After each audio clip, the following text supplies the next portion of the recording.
Here we are on the Exam Room Podcast, brought to you by the Physicians Committee with the weight loss champion, Chuck Carroll. Today we're going to be talking about one of the most requested topics that we ever get here on the Exam Room. We are going to be talking about your skin and how to keep it clear and what's the link between that and your diet. So we have a very wonderful group with us, Dr. Neil Barnard on the left, and Nina and Randa Nelson. Welcome to the show, guys. Thanks for having us. Hi. So glad you could be here. Yeah, us too. Nina and Randa, I want to start with you because you two, looking at you, you have flawless skin.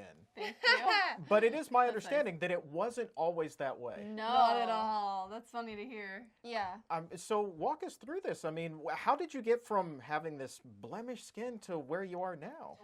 Basically, throughout our teenage years, we didn't have any acne. Maybe the occasional breakout, but it wasn't anything to really be concerned And with. we grew up vegan already. Yeah. But we still had, like avocados, guacamole, Peanut butter. higher fat foods. And so basically when we were 20, we kind of went through puberty later. Yeah, so I think that has something to do And with so we just got the acne later. And when we were 20, it just came on like really cystic. And I remember at this one point, our parents went away to Hawaii. So Without us. Without us. Bummer. Really? Yeah. I mean, that's a lot of trust. I know. Well, we were like 20 We at were this like point. 20s and we still had bunk beds. Yeah. And so we got super, super sick, and we were just, our brother was feeding us peanut butter toast. Because it's the only rather. thing we could eat. And so we were so sick, we go to the doctor, and, we end up having sinus infections, and he was like, but what about your skin? Like, he was more worried concerned about our acne than, like, our sinus infections. And that's when it occurred to me, like, I guess, like, my acne is, worrisome And to that's an when extent. the antibiotics started. Yeah. And So we took antibiotics. clear up, come back, and Yeah. then so that's a cycle of like 6 months of on and off antibiotics, But which it is terrible. Got to a point where the antibiotics stopped working. So it was like the breakout would be, I think, kind of in sync with our menstrual cycles, and it'd be like that once a month, boom, like a huge breakout. But it got to a point where every single month the breakout would be even worse, and then the antibiotics stopped working. I've heard from people who have been on antibiotics long term that after a while they actually start to feel sick, once they stop working. How did you guys tolerate that? That was Yeah. the first time I ever had a panic attack where I was out in public and just bawling my eyes out in front of everyone. Yeah. So I guess you can have a reaction of really strong Yeah. anxiety. Wow. I think that it definitely can mess with your psyche for sure. And I Yeah. just remember like going to the bathroom a lot and just feeling like my stomach was upset. Yeah, not fun. And Dr. Barnard, I'm sure you can talk a little bit about that, the side effects of the long-term antibiotic. Well, this has been the common treatment. Somebody Yeah. comes in, they got some acne, and almost without thinking, the doctor just writes a prescription. I'll bet that was your experience. Oh, where- exactly. Where, of course, you're going to be on this, or worse. Yeah. There are other medicines too. One of the big concerns we now have is that if a person is on an antibiotic for a long period of time, you're changing the gut bacteria, and that might have long-term effects as well that we don't really know about. But if we can find a better way, a more natural way, we're way ahead of the game. Well, really quickly, for those who are watching and aren't quite familiar with it, why would an antibiotic work to treat acne? What's the connection there? Well, acne is something that starts with the hair follicle. You've got a little well and the hair is growing out of it, but there's also a certain amount of oil, natural oils that are produced by these cells, and the cells in some cases start to kind of overgrow, and they plug that opening, and then it will get infected, and it forms this little pustule under the skin. And it's painful. So yeah, it is painful. It hurts, Yeah. and you see it, and and so forth. So what the antibiotic does is it doesn't affect any part of the process except for that bacterial infection. And so the thought is, well, if I can knock that out, at least you won't have the pus forming. But the question is, if it comes with puberty or comes with your cycle, maybe there's a hormonal connection. Yeah. And hormones are affected by foods, and foods can affect how our bodies respond to inflammation. So. Yeah. Do you think that acne is almost similar to an autoimmune disease? It's an interesting thing where I feel like it in is. an autoimmune condition, people have historically thought my rheumatoid arthritis is just old age, and then you discover, wait a minute, some food, in some cases, is setting up this Inflammation. Yeah, exactly. It's a sensitivity that leads to inflammation. In rheumatoid arthritis, it's the joints. In acne, it's the Yeah. skin. Yeah. But in your case, things took a better turn. Yes. let me ask you real quick before we talk more about gut bacteria and the connection with food.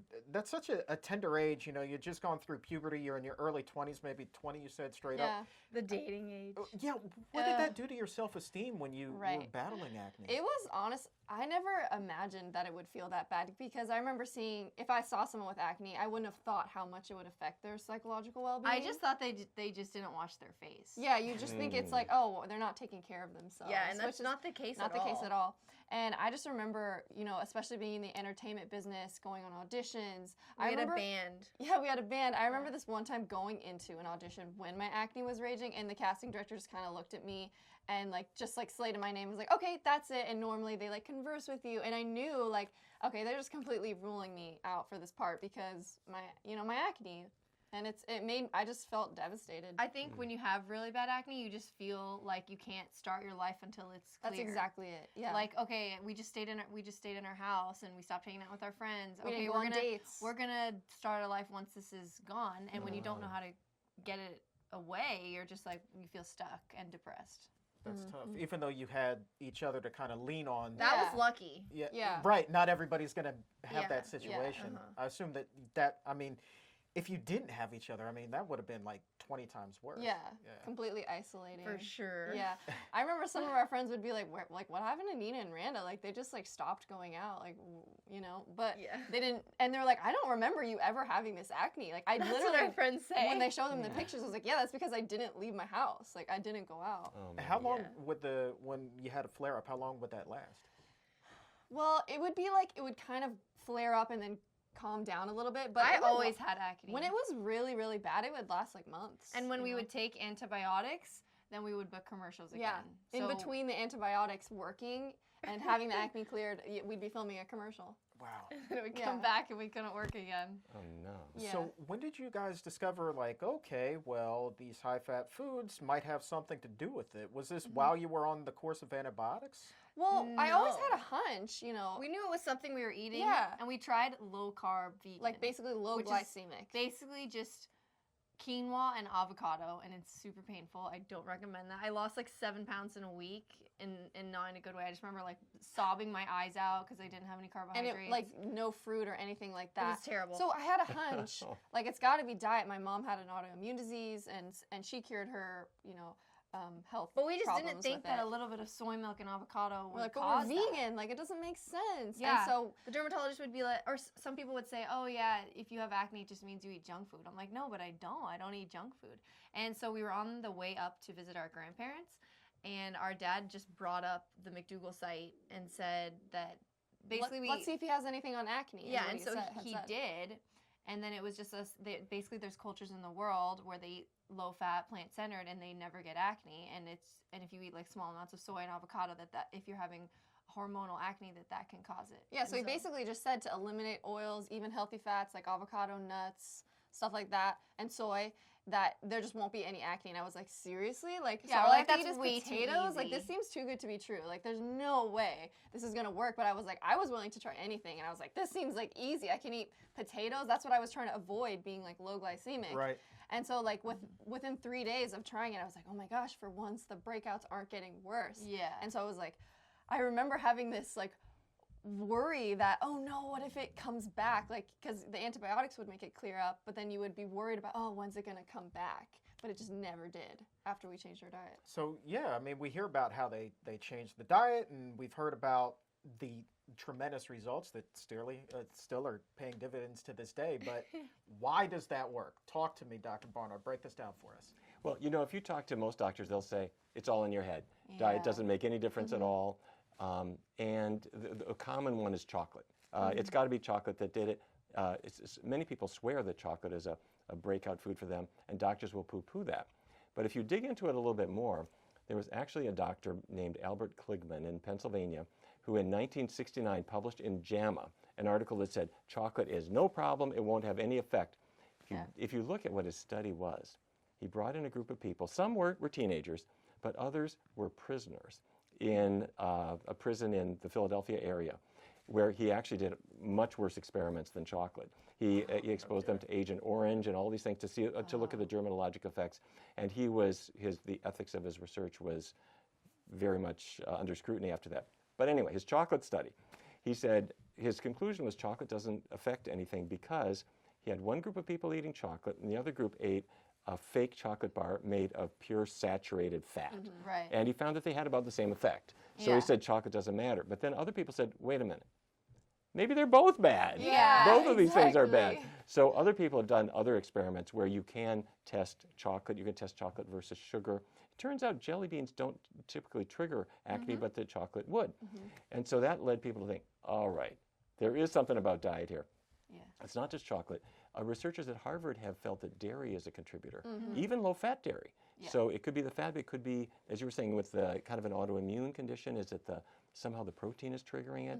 And then a meaty, cheesy diet in general has been shown to trigger acne, but which part of it? Probably just all the grease and then the animal and the animal proteins probably. So it comes back to fat again. And even Yeah. with us though, we didn't even eat that, and we still had acne. Yeah. But so you were vegan, you were raised vegan, and so the change really was to say, okay, vegan is great, but I need to get to be low-fat vegan. Yep. Yeah. Was that the magic? Exactly. Yeah. So you guys are amazing. We are fresh out of time for this show, but thank you so much for your time and inspiration. Oh wait, no, I have to put you on the spot. You guys cook simply. I have so many viewers and listeners write in and say, I want to change my diet, but I just don't know how to get started. I'm not a whiz in the kitchen. So I want to bring you guys back on. Yeah. We can go over some tips. We'll go Yes. a little bit more in depth. We'll talk about more than just the oat banana shake. And I'm hoping that upstairs there's a Vitamix and we can just knock that out today. Yeah. Okay. And can I thank both of you? You let me include your whole story in Your Body in Balance, which I have been so excited about because it's all the things that people never thought would relate to food. If it's acne, well, it's just my fate. Right. It runs in my family or something like that. But you're letting me tell this story to a lot of people. Well, who- thank who you for need that, so, including it. It's Sure. such an honor. Nina, Randa, Dr. Barnard, thank you guys so much. Thank you. Thank you, Chuck. If you like that interview and you want more of it, go ahead and subscribe to this YouTube channel. Leave a nice comment below. And for the full interview, also head over to Apple Podcast and subscribe to the Exam Room Podcast by the Physicians Committee. New episodes with information and inspiration each and every Wednesday.